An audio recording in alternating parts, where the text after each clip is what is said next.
We have more clips of Fox News liberal Jessica Tarlov absolutely dismantling her MAGA co-hosts for their attempts at spreading propaganda, being concise and to the point in the way that only Jessica can. So let's look over a few of these clips and we can jump in with whatever context is needed. Hey you! Yes, you! Did you know we have memberships for as low as $3 a month? You can help the channel grow, reach new heights, and help protect democracy. And you get a long list of exclusive perks, from members-only polls to getting my videos early. The link is always in the description of every video. If you want, go ahead and check that out. And thank you guys. I don't think that you should ever say that anyone who served didn't do a good job in this. If JD Vance wants to get into that tit for tat, he was in the public affairs department.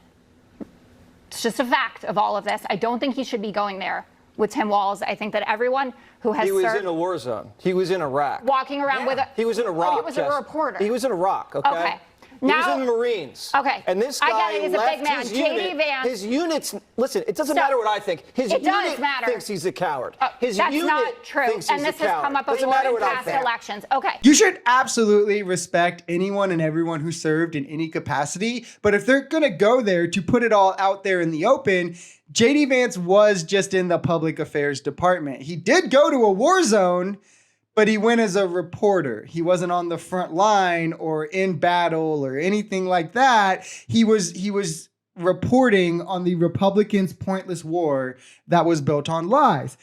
While Tim Walz, again, 4 consecutive 6-year terms, a multitude of medals, before then retiring to run for Congress on a platform largely opposing the pointless war and to try and help veterans. While JD Vance has done nothing to help veterans, just his big tech bro millionaires who gave him a career when he got back.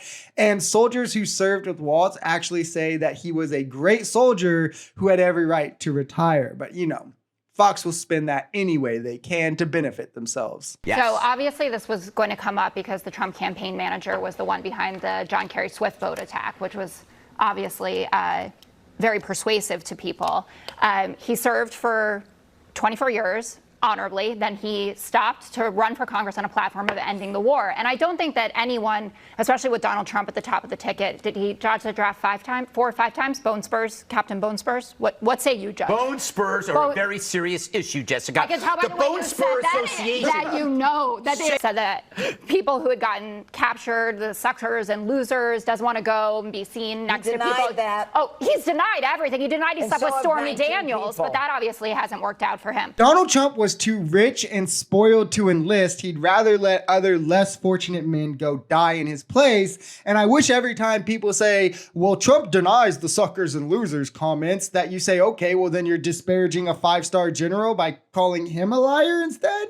Trump, in a public interview, called John McCain a loser and then said he likes people who don't get caught. That's how he spoke about a prisoner of war. So this is hardly something that's unbelievable or beyond his character. But again, with MAGA, there's no length they won't go to if they believe it'll help Trump look good. There's a stark difference between someone who served 2.5 decades and someone who was scared to enlist. If Republicans want to run on disparaging veterans, I say so be it. Go for it. It only further shows their character, or lack thereof, I should say. Walz called in the National Guard before... Over tampons? May 30th. No. May 30th. May 28th, more than May 7 hours 30th. before Trump asked to do. There is audio up right now of Donald Trump on the phone with Tim Walz praising him, as well as Secretary of Defense, I should say, Mark Esper, who wrote in his book about what a good job Tim Walz did with that. And we play audio of exactly what she's talking about in my earlier video, if you want to check that out, where Trump praises Walz for calling in the National Guard, saying he did it immediately, and praising him just overall for the way he handled the situation. He deployed them on May 28th, and even then you have to remember that moms were marching, kids were marching. It's a delicate situation where you have to be precise on when to bring in something like the National Guard when everyone is in a heightened sense of outrage at that exact kind of authority, as to not just escalate the situation when you do so. And Trump, Mark Esper, Minnesota themselves, when they reelected him right after, all clearly thought Walz did a great job with it. But now, of course, it's a talking point. So they're just gonna lie about it however they need.